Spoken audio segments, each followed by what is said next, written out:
Irmãos, o que é maravilhoso na igreja é que nós não temos que bater ponto em relação ao texto bíblico, diferente de um seminário, por exemplo, que a gente tem que cumprir uma agenda e a gente tem um tempo limite. Se nós precisássemos gastar um sermão por versículo de Apocalipse, não teria problema nenhum, ninguém está com pressa.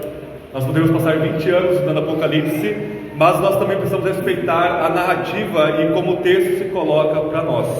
E hoje nós vamos ver um texto um pouco mais longo, porque o apóstolo João coloca para nós uma mesma coisa, uma mesma visão, um mesmo tema, e ele vai desdobrando isso em vários efeitos, em vários sentidos, e ele quer colocar para nós o capítulo 17, verso 1, capítulo 18 e o capítulo 19, até o versículo 10, como sendo uma mesma coisa, uma reação a essa que é chamada de a Grande Babilônia, a mãe prostituta deste mundo.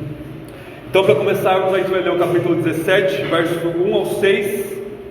Depois da leitura, ele dizer: essa é a palavra do Senhor. Todos que creem respondam com amém. Nós vamos orar mais uma vez, e à medida que eu for expondo o texto, nós vamos lendo também. Apocalipse 17, verso 1 ao 6, é uma introdução a essa visão. Diz assim: um dos 7 anjos que traziam as 7 taças veio e me falou: vem e eu te mostrarei a condenação da grande prostituta que está sentada sobre muitas águas. Os reis da terra se prostituíram com ela, e os seus habitantes se embriagaram com o vinho da sua prostituição. Então ele me levou em espírito até um deserto, e vi uma mulher montada sobre uma besta vermelha, que estava cheia de nomes de blasfêmia, e tinha 7 cabeças e 10 chifres. A mulher estava vestida de púrpura e de vermelho, enfeitada de ouro, pedras preciosas e pérolas, e segurava na mão um cálice de ouro, cheio das abominações e da imundícia da prostituição. E na sua testa estava escrito um nome simbólico: a Grande Babilônia, mãe das prostituições e das abominações da terra. Vi que a mulher estava embriagada com o sangue dos santos e dos mártires de Jesus. Ao vê-la, fiquei muito espantado. Essa é a palavra do Senhor. Bem, vamos orar mais uma vez?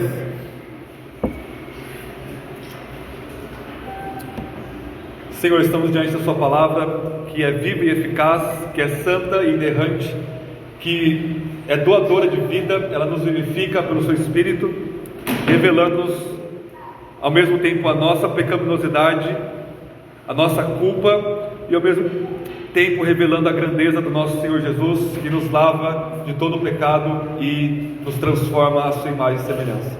Que o seu Espírito nos encha, ó Deus, com sabedoria, com prudência, com temor e com tudo que nos leva à vida e à piedade, para entendermos, amarmos e vivermos a sua santa palavra.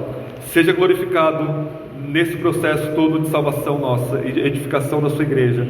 E como nós lemos no começo do culto, o Senhor não dá a sua glória a ninguém, e isso é muito bom. Não nos glorifique, ó Deus, a nenhum homem, a nenhuma tradição, mas obtenha glória nossa, glória ao teu santo nome, ó Pai, Filho e Espírito. Em nome de Jesus, nosso único mediador, nós oramos.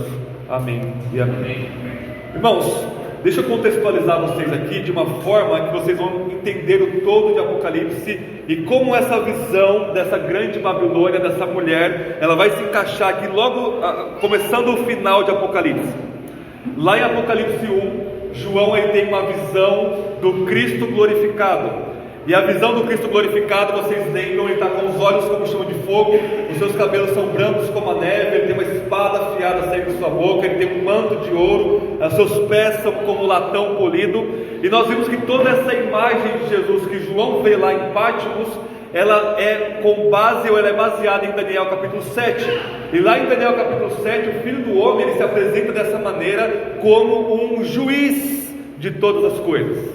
Então João ele vê Jesus primariamente como aquele que vai trazer julgamento, como o juiz de toda a criação. E voltando um pouquinho, o Evangelho, que é as boas notícias de que Jesus morreu por nós, Ele nos salva, Ele nos transforma, Ele é misericordioso, Ele é infinitamente gracioso conosco, Ele nos ama com amor incondicional, Ele é o Cordeiro de Deus que tira os nossos pecados, Ele intercede por nós, Ele dá todas as coisas que nos levam até Deus para a nossa salvação. Esse Jesus maravilhoso, amoroso, é igualmente maravilhoso no seu aspecto jurídico. É o mesmo Jesus, o Jesus que morre por nós, nos salva, nos demonstra e derrama em nossos corações o amor de Deus. É a mesma pessoa que é o juiz de toda a terra, que vai trazer o julgamento final e que está julgando todas as coisas aqui. Então o que nós temos em Apocalipse? Capítulo 2 e 3, depois dessa visão, Jesus julga as suas igrejas. Daquelas 7 igrejas de Apocalipse 2 e 3, lá na Ásia Menor, começando com a igreja que estava em Éfeso e terminando com a igreja de Laodiceia, que é o público-alvo de todo o livro de Apocalipse, Jesus julga essa igreja e fala: Éfeso, se arrependa e volta ao primeiro amor. Laodiceia, eu vou te vomitar da minha boca se você não se arrepender dos seus pecados e da sua prostituição espiritual. 5 das 7 igrejas Jesus julga de forma negativa. 2 daquelas igrejas Jesus julga de forma positiva e diz: continuem a fazer e perseverem no que vocês já estão fazendo, em ser fiéis a mim. Então Jesus começa o julgamento pela sua própria casa, pelo seu próprio povo. E o que nós temos depois? Capítulo 4 até o capítulo 16 que a gente viu, nós temos uma série de julgamentos sobre o mundo ímpio, as pessoas ímpias, em uma série de sequências de 7 selos, 7 trombetas, 7 taças, que são julgamentos que acontecem em toda a história entre a primeira e segunda vinda de Cristo, que vão ser pré-julgamentos, anunciando o julgamento final, mas de alguma forma antecipando o julgamento da vida das pessoas. Miséria, morte, pragas, doenças, opressões demoníacas, tudo isso já está como uma espécie de julgamento sobre esse mundo caído, no sentido de pessoas ímpias que não se dobram diante de Cristo e ao mesmo tempo perseguem a igreja do nosso Senhor. E o que nós temos aqui nesse final aqui de Apocalipse, do 17 ao 19, Jesus está julgando de novo, mas ele julga o mundo não enquanto pessoas, porque a maior sessão de Apocalipse é sobre isso, mas ele julga o mundo enquanto sistema de oposição a Deus. Então essa mulher que João vê como sendo a grande Babilônia, a prostituta de toda a terra, é um símbolo de toda a cultura, de toda a economia e de toda a sociedade que estruturalmente está indo contra o nosso Deus. E nesse sistema de oposição a Deus, essa mulher, essa grande a Babilônia aqui, que é dita como Babilônia porque lembra lá, o Império Babilônico destruiu o povo de Deus lá no século VI a.C., destruiu Jerusalém e leva todos eles cativos para a Babilônia. Babilônia então se torna um símbolo de toda a cultura humana que se opõe contra Deus perversamente. E essa mulher aqui, irmãos, nós vamos ver 3 coisas nessa manhã. O capítulo 17 vai colocar para nós quem é essa mulher, e ela é descrita como estando sentada sobre a besta. Ele descreve um pouco mais quem é essa besta também. O capítulo 18 vai mostrar quais são as reações diante dessa mulher, ou seja, ao mesmo tempo você tem a igreja com certo tipo de reação que nós devemos ter, e nós temos o mundo e a reação deles em relação à queda da Babilônia. E o capítulo 19, verso 1 ao 10 é de fato ela sendo destruída e a igreja louvando a Deus por isso. Então quem que é essa mulher? O capítulo 17, verso 1 ao 6 vai introduzir essa visão, né? Ele diz: um dos 7 anjos que trazia 7 taças veio e me falou: vem, e eu te mostrarei a condenação da grande prostituta que está assentada sobre muitas águas. Águas aqui é um símbolo do caos, é um símbolo de pecado. E João vai falar para nós que as águas, lá no verso 15, são povos, multidões, nações e línguas. Ou seja, ela está assentada sobre este mundo caído, povos, nações, culturas e línguas. O que quer dizer que isso? Que essa prostituta aqui, essa mulher pecadora, ela se manifesta em todas as culturas e em todos os povos ao longo de toda a história. Verso 2: os reis da terra se prostituíam com ela, e os habitantes se embriagaram com o vinho da sua prostituição. Eu vou retomar isso no capítulo 18 depois. Então ele me levou em espírito até um deserto, e vi uma mulher assentada ou montada em uma besta vermelha, que estava cheia de nome de blasfêmias, e tinha 7 cabeças e 10 chifres. Irmãos, em Apocalipse nós temos então essa saga de 2 mulheres. Uma mulher aparece no capítulo 12, que é a igreja, e a outra mulher, que é esse sistema de mundo corrompido, ela aparece aqui no capítulo 17. E essa mulher do capítulo 17, que é o mundo, ela está imitando como uma paródia a igreja. Ou seja, a igreja como sendo a verdadeira comunidade, onde nós temos a verdadeira comunhão em Cristo. O mundo olha para a igreja e diz: eu também posso imitar essa comunhão que vocês têm, e eu vou imitar a igreja, então, em cada aspecto, para produzir forçosamente uma comunhão. Mas no final das contas, a comunhão do mundo é uma comunhão em volta do pecado, é uma comunhão corrompida, e portanto não pode haver comunhão onde o pecado vem, porque o pecado é separação por essência. Então o que nós temos aqui no verso 3? Essa mulher, ela está no deserto, assim como a mulher que é a igreja, no Apocalipse 2, é levada para o deserto. Ou seja, nós estamos no mesmo lugar, nós estamos ocupando o mesmo espaço. A mulher que é a igreja e a mulher que é este mundo, a prostituta, está no mesmo lugar, que é o deserto deste mundo caído. A gente viu lá no capítulo 12 que nós estamos no deserto, que não importa para onde você for, que não importa qual a sua condição financeira, você não vai transformar o deserto num resort, porque este mundo não tem nada a nos oferecer que satisfaça a nossa alma e o nosso coração. E essa mulher também está no deserto, ela também está neste mundo caído. Só que, irmãos, ela é mais forte do que nós. Porque, vejam, ela está sentada sobre a besta vermelha, que tem 7 cabeças e 10 chifres. É a mesma besta de Apocalipse 13. Lá em Apocalipse 13 tem a besta com 7 cabeças, 10 chifres. E o que é a besta? Vocês lembram? A besta, que é esse animal monstruoso, é um símbolo do Estado totalitário que persegue a igreja, não deixa a igreja cultuar a Deus de forma pública e está querendo adoração como Deus. Então vejam, o servo dessa mulher é a própria besta. Ou, traduzindo os símbolos para a realidade, a cultura pecaminosa humana, ela se vale do Estado para perseguir a igreja. E a igreja, aquela mulher lá de Apocalipse 12, ela está ali no deserto. Deus está protegendo ela com a providência, mas o que está em oposição a ela é o próprio dragão, é a própria besta e é o próprio falso profeta. É o diabo com seus 2 braços, o Estado totalitário e as falsas religiões totalitárias que querem tragar, devorar aquela mulher que é a igreja. Verso 4: a mulher estava vestida de púrpura, de vermelho, enfeitada de ouro, pedras preciosas e pérolas. Ela estava toda sedutora nesse sentido, e segurava na mão um cálice de ouro. Então, enquanto Deus tem o cálice das orações dos santos, lá de Apocalipse 6, essa mulher também, eu quero um cálice também. O que está nesse cálice?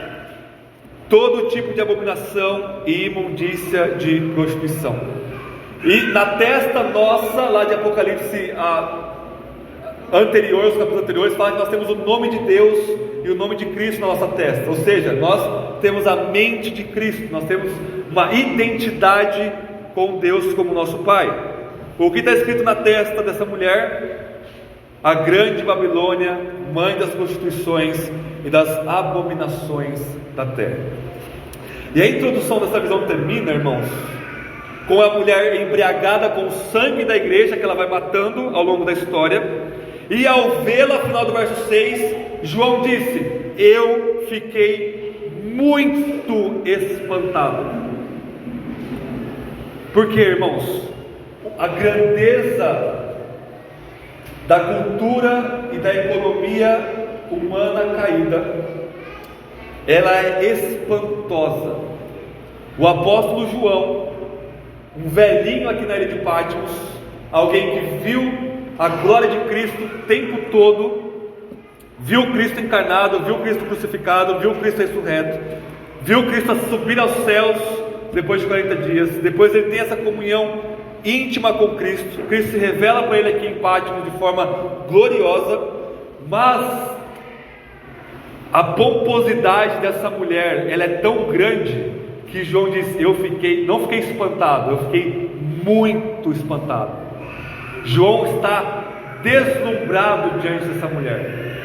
É um espanto aqui, é um misto de positivo e negativo, mais claro para o negativo, porque a grandeza, o poder, a força dessa mulher é quase como se ela fosse invencível, imparável. Não há nada que nós possamos fazer para parar essa mulher. Não tem como cristianizar o mundo e vestir essa mulher com trajes santos.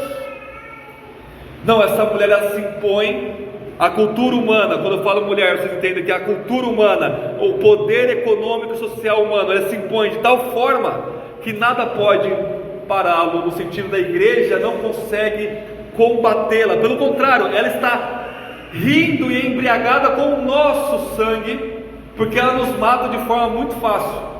Ela só chegar na nossa casa, arrancar a nossa cabeça e pronto. E nós somos esses cordeiros que somos entregues à morte todos os dias, e essa mulher é esse lobo, é esse leão que nos devora em um piscar de olhos. Então João fica espantado, e talvez nós fiquemos admirados ou espantados diante da sedução da cultura humana caída.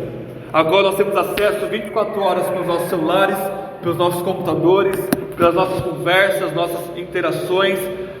Tudo ao nosso redor é essa mulher chamando: olha, venham ter comigo e se seduzam comigo. É a mesma coisa de Provérbios 8 e 9. Provérbios 8 e 9 também você tem duas mulheres. A mulher sabedoria, que está gritando na praça pública: venham a mim e tenham vida. E a sabedoria é a palavra de Deus no contexto do Provérbios 8. E você tem uma outra mulher, que é a prostituta, que é a adúltera, que está seduzindo os ignorantes, os nécios, dizendo: venham até mim. E o que Salomão fala? O caminho dela é a morte. E ambas estão em cima de um monte. O monte é um lugar de adoração, quer seja a Deus, quer seja aos ídolos. Então a mulher em cima do monte Sião dizendo: venham e adorem a Deus no seu templo. Isso é sabedoria. E a mulher adúltera está no outro monte, no monte da idolatria, dizendo: venham a mim, porque vocês vão ser satisfeitos comigo. E Salomão disse que o fim dessa montanha é a morte. Então a idolatria leva à morte, leva à prostituição e à morte, à imoralidade e à morte. E a sabedoria leva ao culto a Deus e à vida. E a sabedoria agora se encontra na igreja, o modo como nós vivemos, cumprindo a vontade de Deus. Nós somos essa mulher de Provérbios 8 e Apocalipse 12. Mas a sedução da mulher de Provérbios 9 e de Apocalipse 17, ela é muito persuasiva, ubíqua, está em todos os lugares, e ela é muito poderosa nesse sentido. Versos 7 ao 14, João vai começar a descrever para nós o animal selvagem a qual está montado. Ele começa a relembrar-nos que a besta é esse estado totalitário, e ele diz assim no verso 8: a besta que vistes era e já não é, todavia está para subir do abismo e irá para a perdição. Ela está imitando o nome de Deus aqui. O nome de Deus em Apocalipse é aquele que era, que é e que há de vir. Deus é soberano sobre toda a história, passado, presente e futuro. E essa besta aqui, esse animal quimérico, ele quer imitar a Deus como estado totalitário. Então ele diz: não, eu sou aquele que era, que é e que há de vir, nada escapa do meu poder. Mas na verdade João está dizendo: olha, ele não era na verdade, ele já não é, ou seja, não tem lá uma importância duradoura, permanente, e ele está vindo para ser destruído. Essa é a grande ironia que João coloca para nós aqui. Ainda verso 8: os habitantes da terra, cujos nomes não foram escritos no livro da vida, desde a fundação do mundo, ficarão admirados quando virem a besta, que era e já não é, mas voltará. Então, se João tem um espanto de terror, de como ela é poderosa, os ímpios deste mundo, eles ficam maravilhados pela beleza, eles ficam babando, eles ficam hipnotizados pela grandeza dessa mulher que está sentada sobre a besta, e ninguém é como a besta na perspectiva mundana lá de Apocalipse 13. E essa mulher está em cima, ou seja, ela está dominando o estado totalitário para receber adoração. Verso 9, é importante nós entendermos o que está dizendo aqui. Aqui está a mente que tem sabedoria. As 7 cabeças são 7 montes sobre os quais a mulher está assentada. São também 7 reis, 5 já caíram, um existe e o outro ainda não veio. Quando vier deve permanecer por pouco tempo. A besta que já era e não é, também é o 8º rei, que entre os 7 irá para a perdição. Muitos tentam colocar esses 5 reis, depois vem o 6º, 7º e 8º, como sucessões de reis na história. Como por exemplo, o primeiro rei lá é o primeiro imperador de Roma, o 6º rei é Nero, e o 7º rei o 7º imperador era o que João estava vivendo. Mas irmãos, não tem como encaixarmos reis históricos nessa simbologia aqui, porque João ele está no 18º imperador de Roma. Então, a partir de qual número ele começa a contar os 7? Isso é muito aleatório. Não, João está sendo consistente com o restante da simbologia que ele está usando desde o capítulo 1. Então 5 reis, esse número 5 mostra uma quantidade de reis do passado, uma quantidade de estados totalitários do passado. Nós temos esse 6º ou 7º rei que aparece aqui como o estado totalitário presente do apóstolo João, ou presente de cada era, e aquele estado totalitário que virá, final, dominando todo o mundo e toda a cultura humana. Então essa simbologia aqui mostra toda a história humana sendo dominada por estados totalitários, e ainda virá um final do anticristo que vai ser o maior de todos. Verso 12: os 10 chifres que viste são 10 reis, os quais ainda não recebem o reino, mas receberão autoridade como reis durante 1 hora, juntamente com a besta. 1 hora vem de Daniel 12, que é um símbolo para dizer de toda a história da igreja entre a primeira e segunda vinda de Cristo. João diz o tempo todo lá no evangelho dele: vai vir a hora e já chegou, que os verdadeiros adoradores adorarão ao Pai em espírito de verdade, que os mortos ouvirão a voz do Filho de Deus e ressuscitarão. Então essa hora escatológica de Daniel 12 é o período todo da história da igreja que vai ser dominado aí por esses tiranos. Verso 13: eles têm o mesmo propósito e entregarão à besta seu poder e autoridade. Ou seja, o estado totalitário na verdade é um instrumento do diabo, da besta, para blasfemar o nome de Deus e perseguir a igreja. Verso 14, encerrando essa visão da besta, ele diz assim: combaterão contra o cordeiro, e o cordeiro os vencerá, pois é o Senhor dos senhores e o Rei dos reis. Os que estão com ele, os chamados, eleitos e fiéis, também vencerão.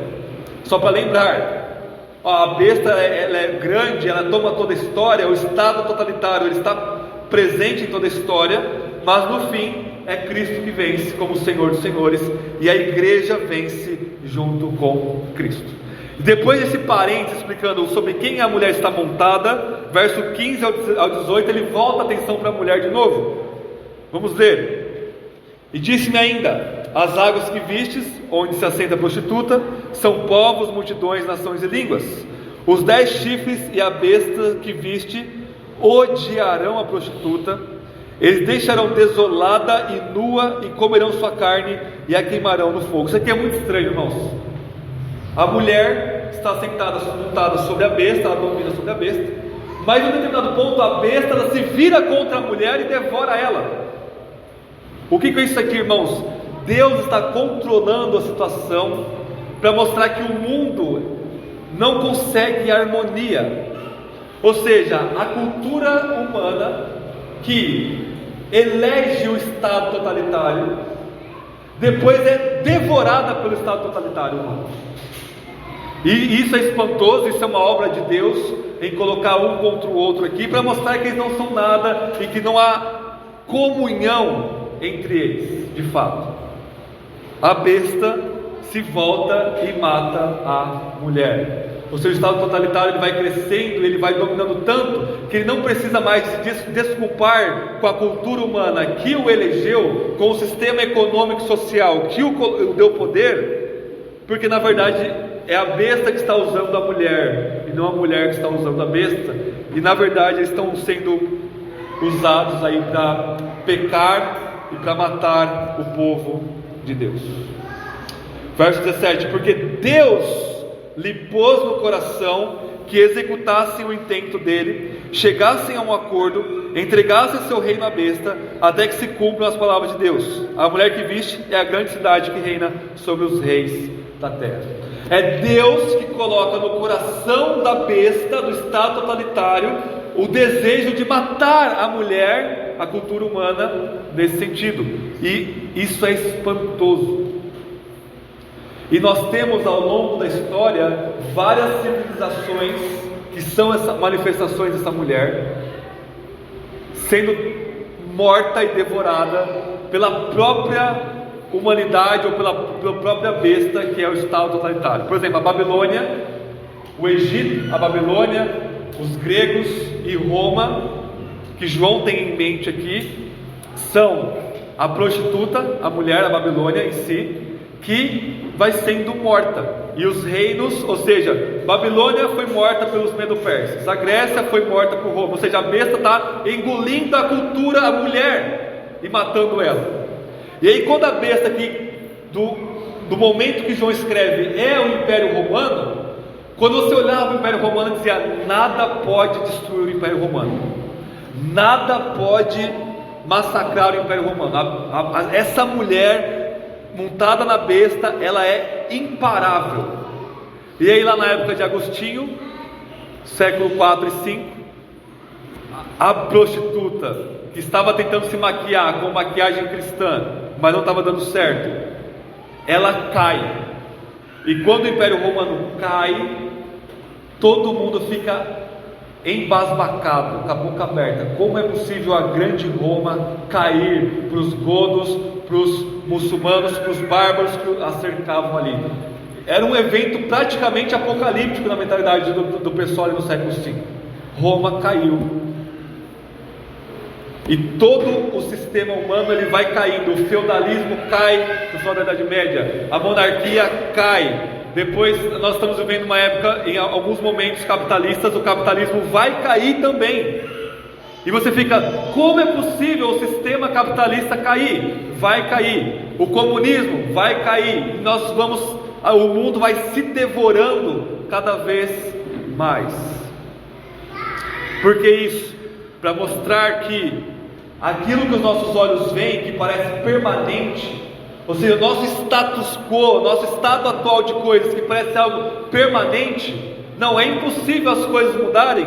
Meus irmãos e irmãs, este mundo passa, não somente no final, mas ele está passando e as coisas vão mudando, e a igreja permanece.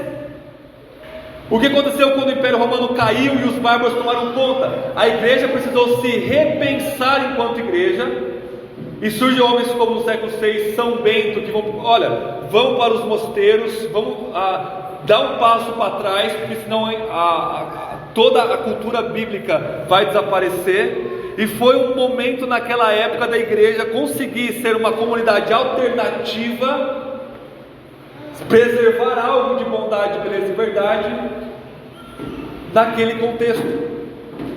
É o chamado de opção beneditina. E o nosso chamado hoje não é construir mosteiros, mas é ter a mesma disposição, pensarmos em como sermos uma comunidade alternativa em uma cultura cada vez mais decadente, cada vez mais que nos odeia, cada vez mais dada à feiura, à prostituição e à mentira, que é o oposto de verdade, bondade e beleza. A igreja permanece, enquanto este mundo, essa mulher que é poderosíssima, ela vai sendo devorada, ela vai sendo queimada, ela vai sendo usada, e a igreja permanece. A mulher de Apocalipse 12, ela está ali, fraca, ela está ali padecendo, ela está ali com cortes, ela está ali sangrando, mas ela permanece, porque aquele que faz a vontade de Deus permanece para sempre. E aí no capítulo 18 nós temos reações à queda dessa mulher. Capítulo 18, verso 1: depois dessas coisas vi descer do céu outro anjo que tinha grande autoridade, e a terra foi iluminada com a sua glória. E ele clamou em alta voz. Ele volta ao que ele começou no capítulo 17. Caiu a grande Babilônia, e tornou-se morada de demônios, lugar de todo espírito imundo, de toda ave impura e abominável. Porque todas as nações têm bebido do vinho da ira da sua prostituição. Os reis da terra se prostituíram com ela, e os comerciantes da terra se enriqueceram à custa do seu luxo excessivo. O anjo anuncia a queda da Babilônia, e de alguma forma, irmãos, não importa se é capitalismo, liberalismo ou comunismo, de alguma forma a mulher, a cultura humana caída, ela quer enriquecer as pessoas, quer seja todo o povo, como no capitalismo, quer seja só a cúpula lá de governantes, como sistemas totalitários, por exemplo, mas sempre alguém vai enriquecer, porque ela quer que a riqueza e a idolatria embriague os seus súditos. E aqui está uma aplicação prática para nós. Nós podemos ser, e às vezes somos, embriagados com a mulher prostituta da Babilônia. Nós passamos todos os nossos dias encharcados por todos os lados com a sedução dessa mulher, e às vezes chegamos na igreja ou bêbados, ou com ressaca da pecaminosidade toda dessa mulher. E reparem o seguinte: o verso 16 do capítulo 17, que fala que eles a deixaram desolada, nua, comerão a sua carne e queimarão no fogo, é uma alusão à história de Jezabel. Jezabel, que é a mulher de Acabe, prostitui o povo de Deus, e ela é lançada de lado do seu castelo, e ali os cães comem a sua carne. Jezabel, como um símbolo da prostituição deste mundo, vocês se lembram o que acontece lá em Apocalipse 2 e 3? Jezabel está dentro da igreja.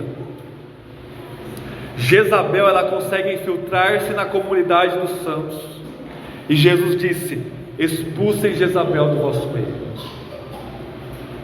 Ou seja, vocês podem estar aqui cultuando a Deus, mas bêbados da prostituição deste mundo, embriagados. E a embriaguez, ela vai causando um amortecimento na nossa espiritualidade. A gente não sente mais o peso dos nossos pecados, a gente não sente mais a grandeza da graça de Cristo. Nós vamos começando a ficar embriagados, e quanto mais se bebe, mais resistente ao álcool fica, e mais você quer beber. Ou seja, quanto mais você é dado à prostituição dessa mulher, deste mundo, mais você vai ficando amortecido, e mais você vai querendo o vinho da pecaminosidade dessa mulher. Jesus diz: eu não tolero Jezabel dentro da mulher que é a minha igreja. E é por isso que o ministério pastoral nos domingos pela manhã ou à noite, às vezes parece uma recepção de bêbados, a qual a gente precisa dar remédio, dar água pura da palavra de Deus para desintoxicar-nos e voltarmos à realidade da glória do nosso Senhor Jesus. E na verdade, o capítulo 18, verso 4 ao 8, Jesus vai falar exatamente isso. Esse anjo vai anunciar exatamente isso. Verso 4: ouvi uma outra voz dizer: saí dela, povo meu, para que não sejam participantes dos seus pecados, e para que não incorrais nas suas pragas. Esse é o chamado de Isaías, esse é o chamado de Paulo lá em 2 Coríntios. Saiam do meio dela, não fisicamente. O apóstolo João, Paulo e Isaías, que falam para a igreja sair deste mundo, nunca é fisicamente. O apóstolo Paulo vai dizer: vocês estão doidos de sair fisicamente desse mundo? Para sair deste mundo, vocês precisam sair literalmente deste mundo. Não adianta construir mosteiros, não adianta construir comunidades alternativas longe deste mundo, no deserto, qualquer coisa que seja. Não adianta vocês comprarem um condomínio fechado inteiro e ficar lá dentro vivendo lá. porque a prostituição deste mundo, ela está em todo lugar, mas é um sair espiritual deste mundo, estar nesse mundo, mas não ser desse mundo. E ser desse mundo significa você pertencer a ele de corpo e alma, você ter a mentalidade, a pecaminosidade, o desejo, os planos e tudo mais da sua vida caracterizado pelo esquema deste mundo caído. Jesus está dizendo: saiam do meio dela, povo meu, se sejam santos, se santifiquem, não bebam do vinho da imoralidade dessa mulher prostituta. Então a primeira reação aqui é da igreja. A igreja, diante dessa mulher prostituta, a gente precisa se guardar, a gente precisa fechar nossos olhos, fechar nossos ouvidos, para não cairmos no canto da sereia, porque se nós sairmos do barco pelo canto da sereia, morte, neste mar de caos aqui é o que nos espera. Uma outra reação que nós temos, que é uma reação tripla, é o verso 9 em diante. Verso 9: os reis da terra ficam chocados. Verso 11: os comerciantes da terra ficam chocados com a queda da Babilônia. E verso 17: os pilotos, aqueles que navegam no mar, que fazem toda a questão econômica do primeiro século, ficam assim, sem saber o que falar e o que pensar. Como é possível? Eu sou um governante, eu sou um comerciante, eu estou aqui enriquecendo pela minha devoção a essa mulher, e de repente essa mulher cai. As quedas dos sistemas econômicos da história, mas no final todo mundo vai cair e as pessoas vão ficar: como é possível? Verso 18: que cidade é semelhante a essa grande cidade? Quem é como essa mulher? E se ela caiu, quer dizer que nós vamos cair junto com ela. Verso 19 do capítulo 18: e jogarão pó sobre a cabeça e clamarão, chorando, lamentando, dizendo: ai, ai da grande cidade, por causa de suas riquezas, todos que possuem navios no mar se enriqueceram, em apenas uma hora ela foi destruída. Então as pessoas deste mundo, ao olharem a queda da cultura humana caída, eles lamentam, porque ali está o seu Deus, ali está a sua vida, ali estão os seus investimentos, ali está todo o coração deles, e em um estalar de dedos, toda aquela cultura, toda a mulher, toda a prostituição humana cai pelo poder de Cristo. O verso 20: exulta sobre ela, ó céus, exultai também vós, santos e apóstolos e profetas, porque Deus julgou a vossa causa contra ela, que Ele vai retomar esse chamado a se regozijar no capítulo 19, e o capítulo 21 ao 24 vai mostrar que o anjo, ele pega uma grande pedra e ele lança dos céus, que cai sobre o mar, simbolizando quão brusca é a queda da Babilônia, deste mundo caído. Vai mostrar que não vai haver mais nenhuma cultura quando ela cair, ou seja, não vai haver mais música, não vai haver mais artes, não vai haver mais nenhum tipo de recriação, porque toda beleza e bondade e verdade que ainda tinha um pouquinho lá é tirado completamente, a graça comum cessa. E verso 24: nela foi encontrado o sangue dos profetas, dos santos e de todos que foram mortos por ela, porque ela enfeitiçou todo o mundo. Para resumir até aqui, irmãos, para a gente entrar no último ponto, que é mais breve: a mulher, a grande Babilônia, é este mundo caído, em sua manifestação cultural, em sua manifestação social e em sua manifestação econômica, independente do sistema econômico que for, enriquecendo poucos ou muitos, a prostituição é a mesma. Ela vai cair, ela está caindo ao longo da história, mas no final ela vai cair definitivamente. As pessoas vão chorar por ela, e nós precisamos nos alegrar, e de fato nós iremos nos alegrar, quando a gente olha para esse mundo como ele realmente é, não uma coisa bonita nos seduzindo para a vida, mas uma prostituta nos levando à morte, nós dizemos: caiu a Babilônia, glória a Deus por isso.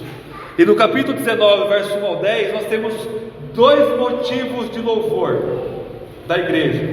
Primeiro, verso 1 ao 5, pela queda da Babilônia. Vamos ler, capítulo 19: depois dessas coisas, ouvi no céu uma forte voz com uma imensa multidão, que somos nós, que dizia: aleluia, a salvação, a glória e o poder pertencem ao nosso Deus, pois os seus juízos são verdadeiros e justos. Ele julgou a grande prostituta que havia corrompido a terra com a sua prostituição, e das mãos dela vingou o sangue dos seus servos. Outra vez disseram: aleluia, a fumaça que sai dela sobe pelos séculos dos séculos. Então os 24 anciãos, a igreja, os 4 seres viventes, a alta ordem de anjos, prostraram-se e adoraram a Deus que está assentado no trono, dizendo: amém e aleluia. E do trono saiu uma voz que dizia: louvai o nosso Deus, vós, todos os seus servos, e vós os que o temeis, tanto pequenos como grandes. Então nós vamos louvar a Deus pela queda deste mundo. E em segundo lugar, nós vamos louvar a Deus pela preparação da igreja. Versos 6 ao 10. Também ouvi uma voz como de uma grande multidão, como o som de muitas águas, e fortes trovões que diziam: aleluia, porque o Senhor nosso Deus, o Todo-Poderoso, já reina. Alegremos-nos e exultemos e demos glória a Ele, porque chegou o momento das bodas do Cordeiro, e a sua noiva já se preparou, e foi-lhe permitido vestir-se de linho fino, resplandecente e puro, pois o linho fino são as obras justas dos santos. E me disse: escreve: bem-aventurados são chamados à ceia das núpcias do Cordeiro. Disse-me ainda: estas são as verdadeiras palavras de Deus.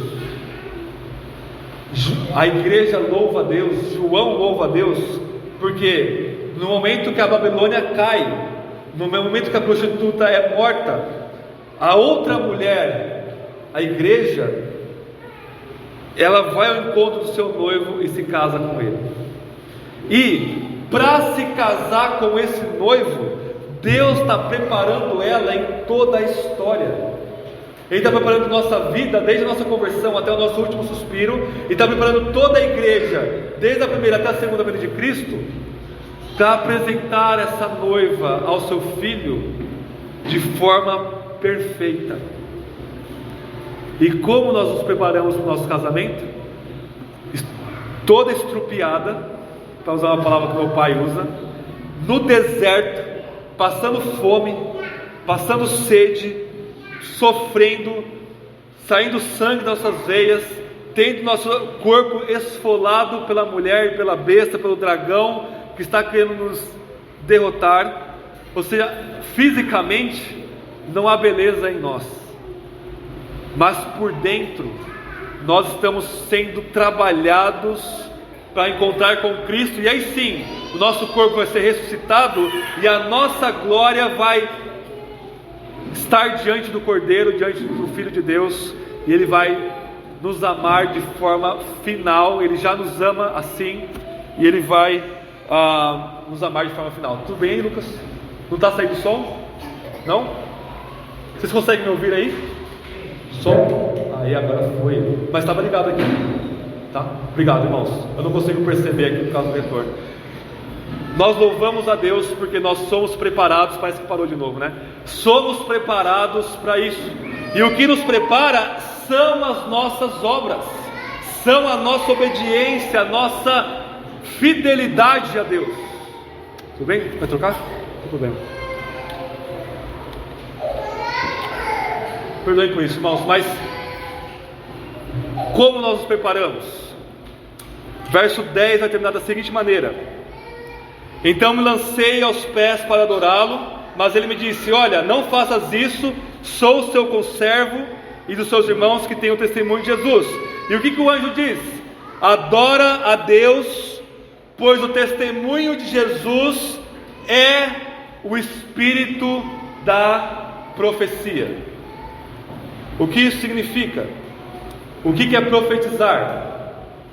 Testemunhar sobre Jesus. A igreja é uma comunidade profética em meio a este mundo caído. E profetizar não é ficar adivinhando a sua vida, não. Não é ficar falando que você vai ter um emprego melhor ou não. Não é ficar falando que você vai ser curado ou não. Profetizar é testemunhar sobre Jesus. Leiam comigo de novo o verso 10. Adora a Deus, pois o testemunho de Jesus é o espírito da profecia.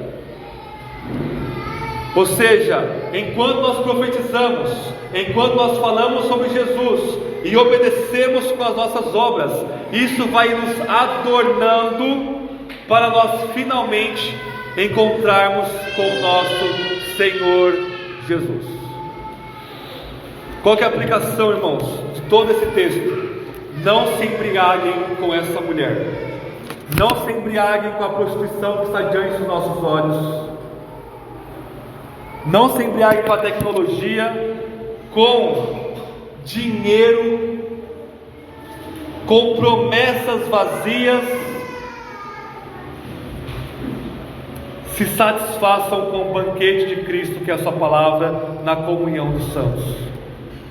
Ou seja, Jesus julga a sua igreja, Jesus julga os ímpios, Jesus julga esse sistema caído, a grande Babilônia. E no final, o que vai permanecer é aquela pessoa fraca, humilde, muitas vezes ignorante, falha, com pecados, mas que no fim das contas se arrepende diariamente, coloca a sua fé em Jesus e vive vislumbrada pela glória de Cristo e não pelos prazeres temporais dessa grande Babilônia que nos serve. João vai encerrando o seu último livro, vai fechando o cânon das Escrituras, dizendo: permaneçam fiéis, expulsem Jezabel do vosso meio, porque ela vai cair.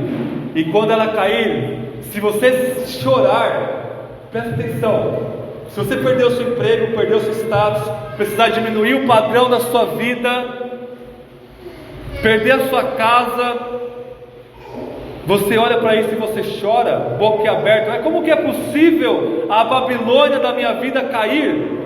É porque você já está comprometido com esse adultério espiritual com a mulher. Mas se em meio às tribulações, em meio a todas as mudanças que a nossa vida e a cultura passa, você permanece alegre e olhando para Cristo e dizendo: o mundo passa mesmo, mas a única coisa que eu tenho é Cristo e Ele me basta, porque Ele é infinitamente suficiente. Você é a noiva sendo preparada, e você vai se encontrar com Cristo na nova criação restaurada, participar daquele banquete que Ele está aguardando para tomar conosco, um banquete eterno na presença gloriosa do nosso marido. Amém? Vamos orar para encerrar o sermão. Nós vamos responder depois a palavra. Oremos.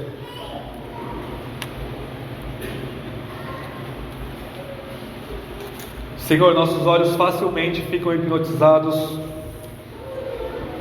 pela feiura que se apresenta como beleza deste mundo caído para nós. A soberba da vida, o aumento dos bens, o prazer carnal, momentâneo, enganoso, um conforto mundano, tudo isso são falsos evangelhos. É a grande Babilônia nos chamando a beijá-la e a nos deitarmos com ela. Mas a sua própria cama é a nossa cova. Livra-nos da voz da serpente na boca desta mulher. Faça-nos ouvir a tua voz pela outra mulher, que é a tua igreja. Enquanto uma está padecendo no deserto e parece nada ser, e a outra montada sobre uma besta apocalíptica parecendo ter todo o poder, isso na verdade é um engano, é um truque do diabo para nos enganar. A realidade é oposta. Por trás desse véu desta mulher está um cadáver putreficado de podridão. E por trás daquela outra mulher, em trajes humildes, está a glória de Cristo, e uma glória que permanece pelos séculos dos séculos. Expulse Jezabel do nosso meio, ó Deus. Tira-nos, acorde-nos da embriaguez deste mundo.